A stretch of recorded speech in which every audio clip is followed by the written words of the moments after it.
आज हम करेंगे चैप्टर नंबर 5 क्लास 10 का, जिसमें सबसे पहले समांतर श्रेणी है, यानी कि अरिथमेटिक प्रोग्रेशन बोलते हैं इसको। ठीक है, इसको अगर शॉर्ट फॉर्म में बोलना है तो हम एपी बोलेंगे। हिंदी मीडियम वाले भी और इंग्लिश मीडियम वाले भी दोनों ही एपी बोलेंगे इसे। ठीक है, अब सबसे पहले जो है दो फॉर्मूले और एक तीसरा जो है, ये दोनों में इन दोनों में से कोई एक करना होगा। या तो अगर आप ये वाला फॉर्मूला लगा रहे हो तो ये नहीं लगेगा। अगर ये पूछा है, अगर लास्ट नंबर दिया है तो फिर हम ये वाला यूज करेंगे। लास्ट नंबर को मैं बाद बताती हूँ।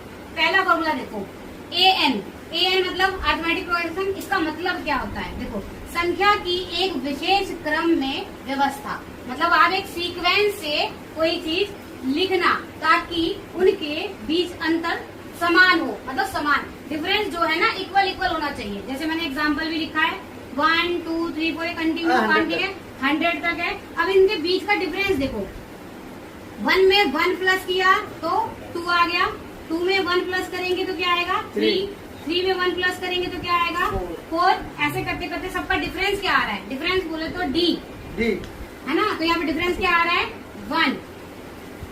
हर एक में नंबर 1 का डिफरेंस है। ठीक है, फिर दूसरा एग्जांपल देखो, ये क्या एपी सीरीज है? चिराग, क्या ये एपी सीरीज है? 4 क्या ये एक एपी सीरीज हो सकती है? नहीं। क्यों नहीं हो सकती भाई? डिफरेंस हमें सेम चाहिए। तो 4 से 4 तक जाने के लिए 0 ऐड कर लो ना, प्लस। तो अगर यहाँ से इसमें जाएंगे तो प्लस 0 करो, तो यानी कि डिफरेंस क्या आ रहा है? इसका डिफरेंस क्या होगा? 0 होगा, यानी कि ये भी एक एपी सीरीज है। ठीक है, तो ये थर्ड एग्जांपल देखो, 5 to 8। जैसे ये क्वेश्चन आपकी बुक में दिए हैं 5 to 8 11 14 इस तरीके से। तो सबसे पहला डिफरेंस देखो इनमें क्या है, 5 से 8 में क्या डिफरेंस है? +3 हुए।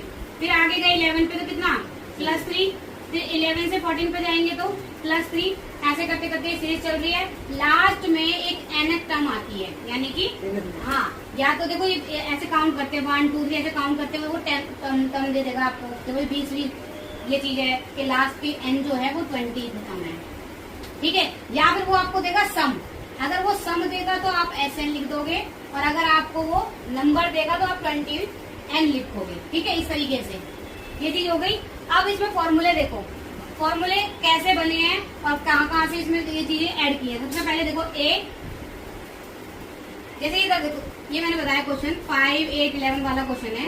अगर मैं कह दूं उसकी लास्ट की कौन सी टर्म होगी वो बतानी है, nth टर्म बतानी है, तो फिर आप उसके लिए कौन सा फॉर्मूला यूज करोगे? ये वाला a plus n minus 1 into D. D क्या है? डिफरेंस। ए क्या होगा? ए होता है फर्स्ट नंबर। ठीक है, और n क्या है? n मैंने आपको लास्ट टर्म बता दी है।